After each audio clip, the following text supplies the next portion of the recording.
আপনাদের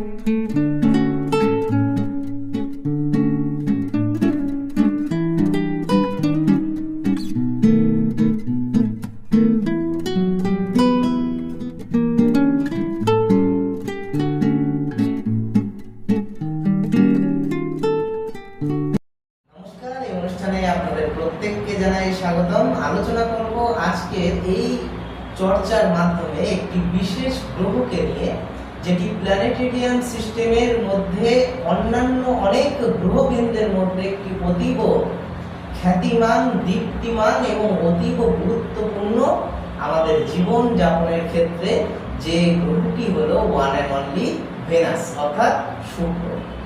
তো এই শুক্র গ্রহের অবস্থান আমাদের প্রত্যেক জীবন যাপনের সঙ্গে কতটুকু সম্পৃক্ত, বা আমাদের জীবনে এই শুক্রের প্রভাব কতটুকু পড়ে, বা যেটুকু প্রভাব পড়ে সেটুকু কতটুকু নেগেটিভিটি বা পজিটিভিটি বেয়ার করে আনে, এই সকল বিষয় নিয়ে অত্যন্ত সুচিন্তিতভাবে ও অত্যন্ত সুবিস্তৃতভাবে আপনাদের সঙ্গে এই আলোচনার মাধ্যমে তুলে ধরছি। দেখুন, শুক্র গ্রহ যেটি আমাদের জীবন বা যাপনের ক্ষেত্রে সবথেকে প্রভাব বেশি বিস্তার করে কোন ক্ষেত্রে?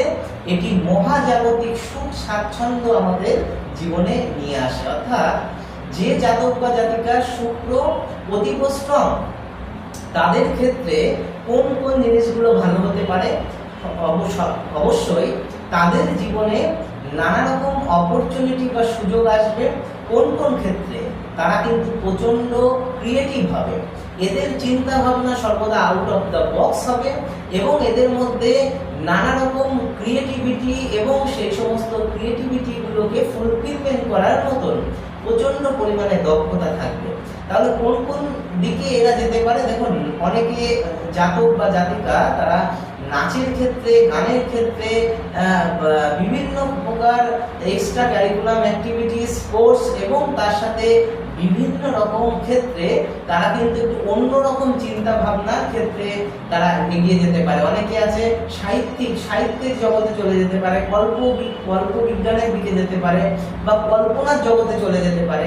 এরা কিন্তু একটু চিন্তা ভাবনা এদের অন্যান্যদের তুলনায় আলাদা রকম হতে পারে, এবং সেই জন্যই আমি বললাম যে শুক্র বা ভেনাস এই প্ল্যানেটের যাদের শুভ অবস্থান আছে, যাদের রাশি চক্রে, তারা কিন্তু অবশ্যই একটু ক্রিয়েটিভ পার্সন হবে, এবং তাদের চিন্তা ভাবনা অবশ্যই আউট অফ বক্স থাকবে।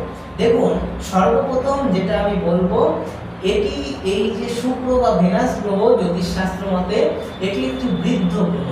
এই যে শুক্র গ্রহ, এটি সাধারণত এর দৃষ্টি থাকে সপ্তমে, একটি রাশিতে সাধারণত 28 দিন থাকে, এবং শুক্র যদি খারাপ হয় সেক্ষেত্রে কি হতে পারে? শুক্র খারাপ হলে সর্বাপেক্ষা যেটা হয় সেটা অবৈধ প্রেম, ভালোবাসা, প্রীতি, এই সমস্ত জায়গাগুলো বিস্তার হয়। এবং শুক্রর সাথে যদি রবি সম্পৃক্ত হয় তাহলে প্রেমের নানা প্রকার বাধা, বিলম্ব, নানা রকম প্রবলেম আসবে। এবং শুক্রের সাথে যদি মঙ্গল অবস্থান করে তাহলে সেই জাতক বা জাতিকা এদেরকে কিন্তু দেখতে অতীব সুন্দর হয়। এবং শুক্র যদি মীন, তুলা বা বৃষ্টিতে থাকে তাহলে কিন্তু এই জাতক বা জাতিকারাও অতীব সুন্দর হয়। তো শুক্রের যে প্রধান ক্যারেক্টারিস্টিক সেটা এই তথ্যের মাধ্যমে আমি কিছুটা জানালাম।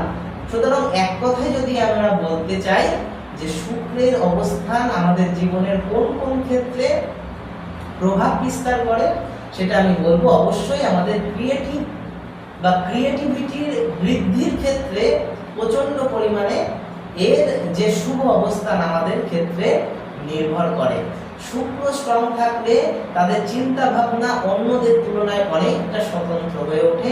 এরা মন মানসিকতা থেকে অন্যদের তুলনায় অনেকটা বেশি স্ট্রং হয়।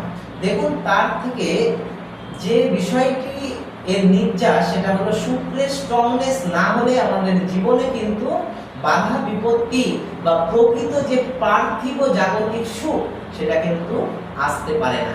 সুতরাং যে জিনিসটা আমি বলবো সেটা শুক্র যদি কারো জন্মছকে স্ট্রং থাকে তাহলে কিন্তু তার জীবনে আধ্যাত্মিকতার সুখ, দাম্পত্যের সুখ, অর্থের সুখ এবং তার সাথে সাথে সম্মান, রেসপেক্ট এবং তার সাথে বিভিন্ন রকম ক্ষেত্রে তাদের জাগতিক সুখ পাওয়া যায়। তো শুক্রের যে এই গ্রহটি সম্পর্কে বলার পেছনে যেটা মূল কারণ সেটা হচ্ছে এর আগে মোটামুটি 43 দিন পর্যন্ত শুক্র কিন্তু বক্রী গ্রহ অবস্থায় ছিল। বক্রী অর্থাৎ রেট্রোগ্রেড মোশন।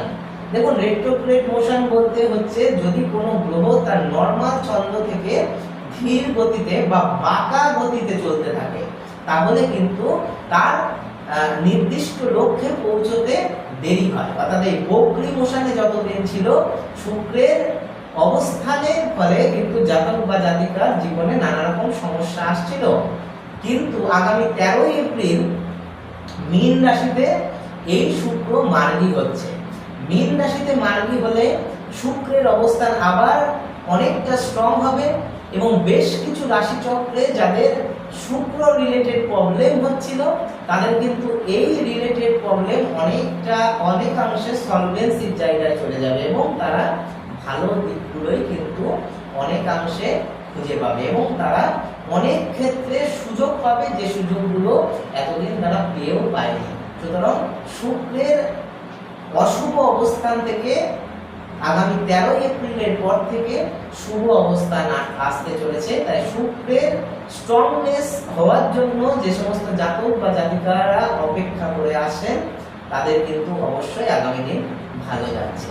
আপনারা সকলে ভালো থাকবেন। অনেক অনেক ধন্যবাদ। নমস্কার।